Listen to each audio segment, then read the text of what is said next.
Bien, amigos, continuamos en vivo en este viernes 6 de septiembre, cuando son las 22 horas y 39 minutos. Ignacio Sosnávar está preparando la gráfica ya para poner al aire con los técnicos y para que ustedes puedan tener claro en minutos nada más cuál es el estudio que ha hecho, el último estudio que ha hecho Equipos Mori con respecto a la intención de voto, al crecimiento y también comparar julio con agosto, que es importante, y la tendencia de aquí para adelante, como ya he dicho, y acá el amigo Cardoso me lo hace recordar, 50 días estamos hoy para esa elección. Germán Cardoso, gracias por estar con nosotros. Pero un gusto, Guillermo, muchas gracias por la invitación. Eduardo Linger. Gracias, Guillermo. Bien. El Partido Colorado a nivel nacional, me dicen que no tengo el micrófono. Bien, y bueno, esto es televisión, ¿verdad? Agarramos el micrófono y lo buscamos por algún lado y lo ponemos por acá. Muy bien. Se entendió que estábamos saludando a Germán Cardoso y a Eduardo. El Partido Colorado tiene como candidato único a la presidencia de la República a Ernesto Talvi, una interna que le ganó al doctor Julio María Sanguinetti y al señor Amorín Valle. Eduardo Linger apoyaba en esa interna a Amorín Valle y Germán Cardoso al doctor Julio María Sanguinetti. Así es. Hoy hay un acuerdo entre ustedes, más allá que en el pasado reciente estuvieron enfrentados a nivel departamental, electoralmente, políticamente. Hoy han hecho un acuerdo para presentarse a la elección con una lista a la Diputación. Explíquenlo ustedes. En primer lugar, decir que no se trata de un simple acuerdo, que nos hemos propuesto sí asumir nuestro pasado, que somos responsables del presente, pero que fundamentalmente tenemos la obligación de mirar al futuro. Entonces, por encima de una mera expresión electoral, lo que estamos haciendo es generar un nuevo sector en Maldonado. Independientemente de lo que usted señalaba, de las decisiones que se fueron tomando a nivel nacional y de este primer paso de acercamiento que se dio en lo que es la fusión de la tradicional lista 15 y lo que era el foro vallista.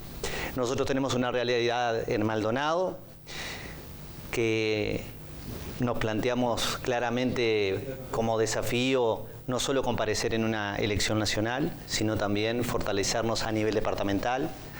Vemos un regreso a casa, diría, de muchos colorados, y fundamentalmente también frente a este desafío del economista Ernesto Talvi liderando el partido en un proceso completamente distinto y bueno, en un Maldonado en el que venía con dificultades el Partido Colorado, en el que nosotros siempre ambos en diferentes circunstancias habíamos asumido nuestras responsabilidades, nos parecía importante comenzar a trabajar juntos. Pero vuelvo a insistir con el concepto que es la creación de un nuevo sector, la lista 2600, y no simplemente un acuerdo electoral. Es decir, no solo implica a Linger y Cardoso, a Cardoso y Linger, sino más de 17 agrupaciones. Es un nuevo acuerdo en Maldonado. Exactamente. El Partido Colorado tiene tres listas al Senado a nivel nacional, una que es justamente liderada por Ernesto Talvi, que es la lista 600, la lista de la conjunción de la lista 15 con el foro vallista, presidida por Julio María Sanguinetti, le sigue Coitinho, usted es el suplente de Coitinho, el segundo titular de esta lista al Senado,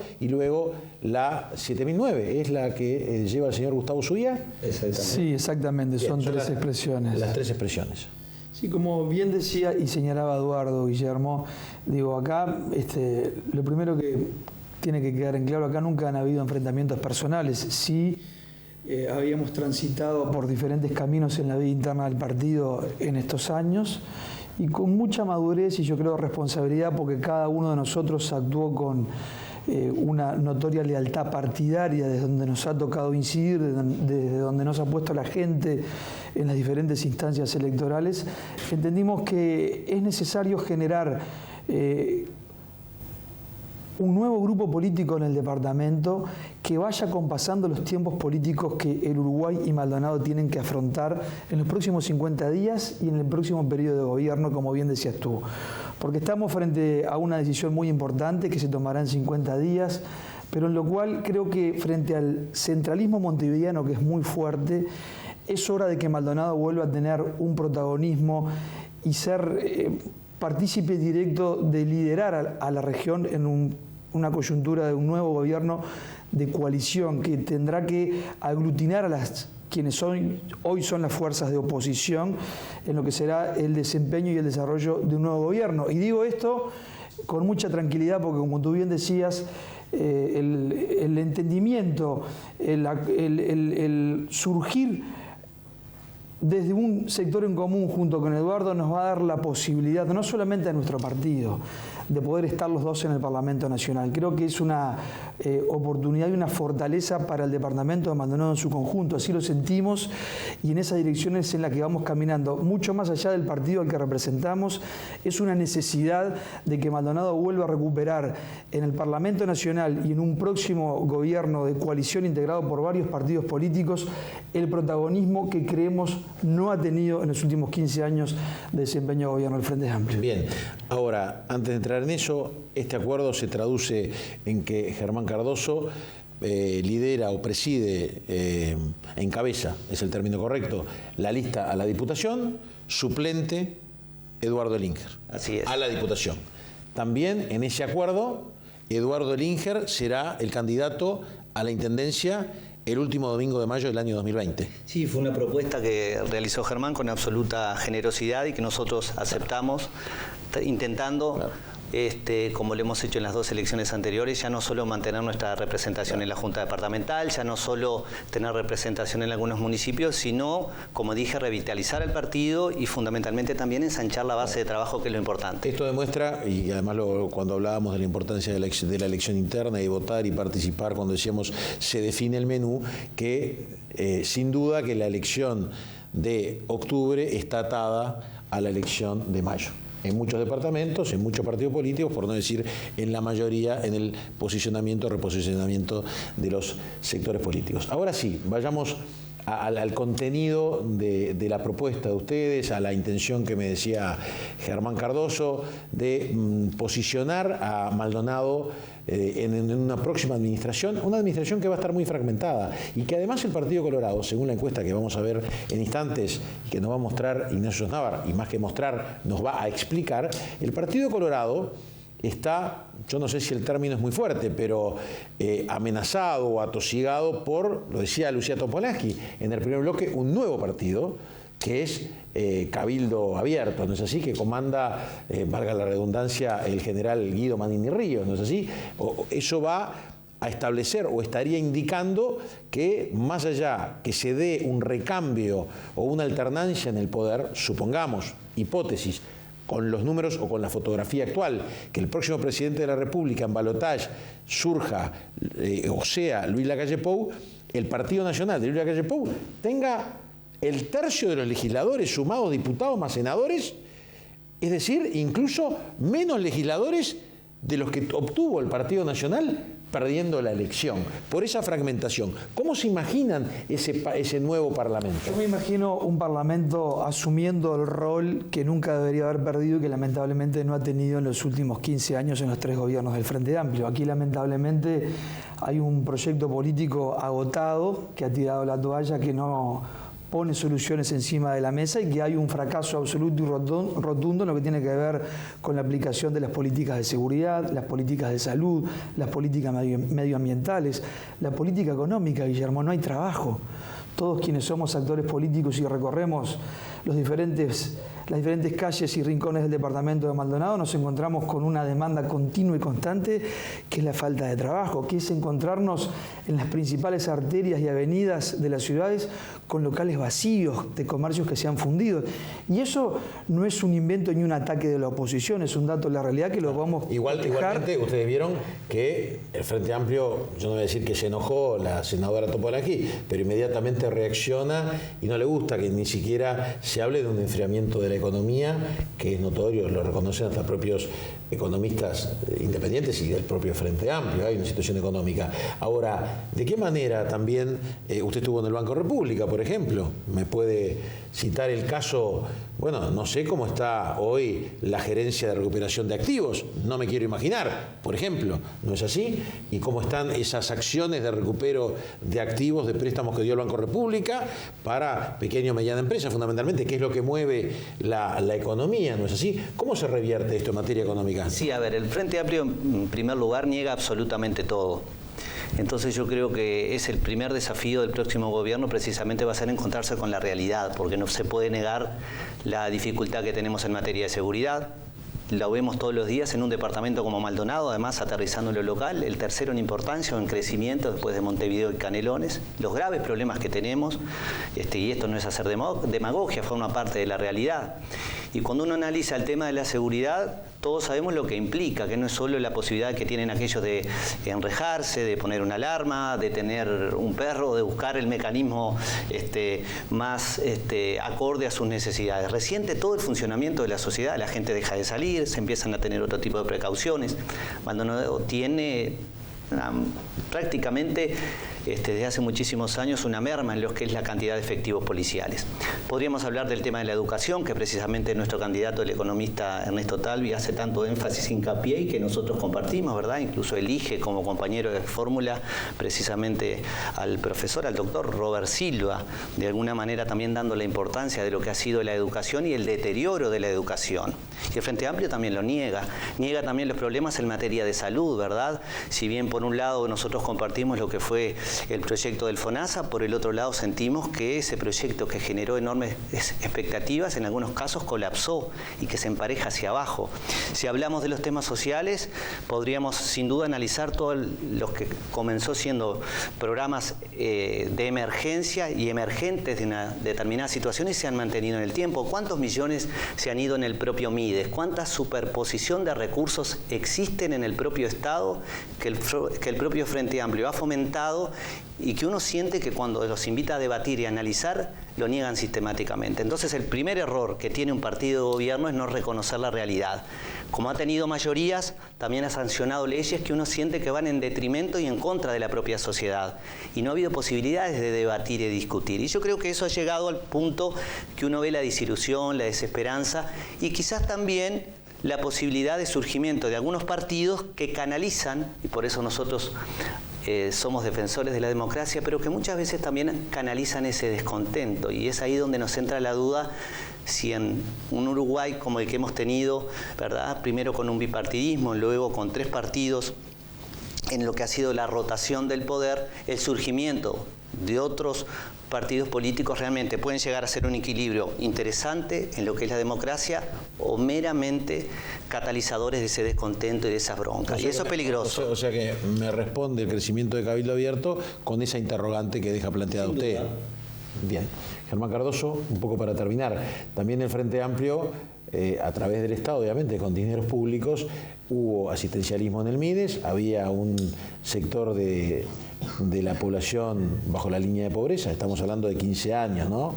Estamos hablando de los primeros años, también hubo una inversión muy importante, quizás histórica, a nivel de la seguridad, de la policía, en equipamientos, etcétera, etcétera. O sea, ¿qué es lo que pasa cuando se invierte, cuando se gasta y cuando se invierte? Los dos conceptos y no se obtienen resultados. Muy bien lo decía Guillermo, acá no estamos hablando de un problema de recursos, porque recursos han habido siderales, como nunca en la historia tal vez, en inversión, en lo que es el presupuesto del Ministerio del Interior, de la enseñanza, los gastos del MIDES.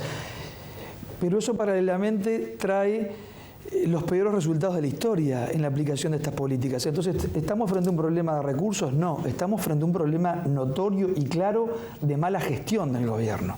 El gobierno ha gestionado mal y los resultados están a la vista. De hecho, con 5 puntos de déficit del Producto Interno Bruto, con una carga tributaria que hoy los pequeños y medianos comerciantes, entre el 60 y el 80% de sus ganancias se las lleva el Estado, que los asfixia permanentemente encima de ellos, con los costos de empresas públicas más caros de la región y del mundo, lo que tiene que ver con la energía, los combustibles, con pérdidas siderales en lo que es 1.200 millones de dólares en la ANCAP, 300 millones de dólares en los negocios ruinosos de Pluna, todos los préstamos de Invidrio que fueron sin ningún tipo de retorno para el Estado ni para el Banco de la República, que Eduardo puede hablar con mucho más propiedad que yo, de todas esas pérdidas siderales, enmarcan a la situación dentro de un contexto de extrema gravedad. Yo escuchaba a la vicepresidenta de la República hablar de cómo se revierte esta situación. Evidentemente acá no estamos hablando de bajarle el salario a nadie. No se le va a bajar el salario ni a un policía, ni a un maestro, ni a ningún funcionario público. Acá se le va a sostener y evidentemente se irá ajustando como ajusta la vida normalmente, pero sí tenemos que producir ahorros suficientes y necesarios en la buena gestión, devolver una gestión de eficiencia del Estado en lo que es el manejo de la cosa pública y terminar con abusos que han habido en estos 14, 15 años de todo tipo. Podemos hablar de ANCAP, podemos hablar de ACE, podemos hablar de lo que es la gestión hospitalaria, de lo que es el pago a profesionales como ha surgido en las últimas horas que no iban a trabajar en las dependencias de ACE. Hablo de los radiólogos, que es un tema que ha dado que hablar tanto en las últimas 48 horas, y así podríamos seguir analizando las diferentes áreas del Estado que tienen una gran distorsión en la gestión, producto de la mayoría parlamentaria del gobierno que sostiene a los ministros y sostiene este modelo a diestra y siniestra, negándose a ver la realidad y negándose sobre todo a corregir el rumbo de estas políticas que han sido deficitarias y ruinosas para todos los uruguayos que son quienes la terminan pagando. Perfecto, y cuando digo perfecto, aclaro que tomemos eso que dice usted, las críticas que hace Elinger, como una verdad. Bien, ahora la pregunta que surge es, un gobierno de alternancia cambia, el Frente Amplio no gana la elección, hipótesis, escenario, gana la oposición, el Partido Colorado en el gobierno o integrando el gobierno, no desde la presidencia. Ese nuevo gobierno, esa nueva coalición de oposición, por denominarlo de alguna forma, ¿es capaz, entienden ustedes, de revertir todas las críticas que usted está haciendo a un partido que tuvo la mayoría parlamentaria durante 15 años? No tengo la más mínima duda y es el principal de los desafíos que va a tener que asumir cualquier partido que integre un gobierno de coalición en los próximos 5 años. Primero por un tema de responsabilidad frente a la opinión pública, porque la gente va a estar observando atentamente cuál es el desempeño del gobierno y fundamentalmente cuáles son los resultados. Allí va a haber que generar políticas que van a determinar lo que es poderlo traducir en mejorar la calidad de vida de los uruguayos, en mejores resultados en materia de seguridad pública, en mejores resultados de gestión de los servicios de la salud, en políticas que incentiven a bajar las tarifas públicas para que exista más inversión y a partir de allí se puedan generar fuentes de trabajo, que es lo que está faltando, la reposición de fuentes de trabajo y fundamentalmente volverle a generar la esperanza a la gente que vivimos en un pequeño gran país y lo podemos transformar con buena gestión, con el resultado de buena gestión al frente del gobierno. 30 segundos, la misma pregunta para usted, creo que lo Eduardo que se Elinger. va a recuperar es el diálogo, que me parece fundamental, porque esta situación de aplicar en el Parlamento esa especie de aplanadora, que en definitiva también muchas veces se argumenta que bueno, la gente nos eligió y para eso tomamos decisiones. Entonces, primero, recuperar el diálogo. Segundo, decir, o de alguna manera de manifestar nuestras discrepancias, que nosotros nunca se nos ocurriría decir que si gana el Frente Amplio de nuevo, Uruguay se transforma en Venezuela. No lo decimos porque hay un respeto, ¿verdad?, a lo que es la institución. Entonces no aceptamos cuando por parte de las máximas autoridades del Frente Amplio se dice que si llega a ganar naturalmente otra opción que no sea la del Frente Amplio, nos puede pasar lo que está pasando en la vecina orilla, ¿verdad?, como lo ha dicho en las últimas horas el presidente del Frente Amplio, Miranda. Son declaraciones que me parece que si las dice un vecino o las dice alguien que no tiene una responsabilidad institucional, podrían pasar desapercibidas, pero no son menores cuando uno ve que se aferran al poder de esa manera y desesperadamente se manifiestan de quienes lo están haciendo. Guillermo, la del estribo, porque la quiero dejar planteada. 10 segundos. Nos comprometemos y asumimos públicamente para dar solución a una demanda que urge en el departamento de Maldonado. Gobierne quien gobierne, desde el Parlamento Nacional junto con Eduardo, le queremos transferir la responsabilidad al resto de quienes sean legisladores por Maldonado de obtener 1000 efectivos policiales más para nuestra jefatura. Hoy Maldonado tiene el doble de población de hace 20 años y sin embargo tenemos 200 efectivos policiales menos que hace 20 años. Quiere decir que tenemos 200 policías menos para atender al doble de la población. Eso es una demanda que la gente está pidiendo a gritos y en los barrios lo está sufriendo justamente por la carencia y falta de personal. ¿Otro estribo? ¿Cuántos estribos hay acá? Cuando hablamos de seguridad no solo es para los residentes, Maldonado vive del turismo y el Uruguay vive del turismo. Entonces creo que también tendríamos que tener una mirada diferencial, no solo para recaudar, sino también para devolverla a través del gobierno nacional. Eduardo Elinger, Germán Cardoso, gracias en este acuerdo. Muchas gracias. 2.600. 2.600. Estados Unidos de Maldonado. Muy bien. Gracias por estar con nosotros. Muy amable. Muy bien, ustedes. Y en instantes, nada más, en vivo, cuando ya Son las 22 horas y 58 minutos. En pocos minutos el director de Equipos Mori, Ignacio Sannávar, que hace rato que está acá, y tiene preparado las gráficas para mostrarnos justamente cuál es el estado de situación de intención de voto a 50 días de las elecciones nacionales y cuáles son las perspectivas para ese próximo 27 de octubre. Ya venimos a esta punta política.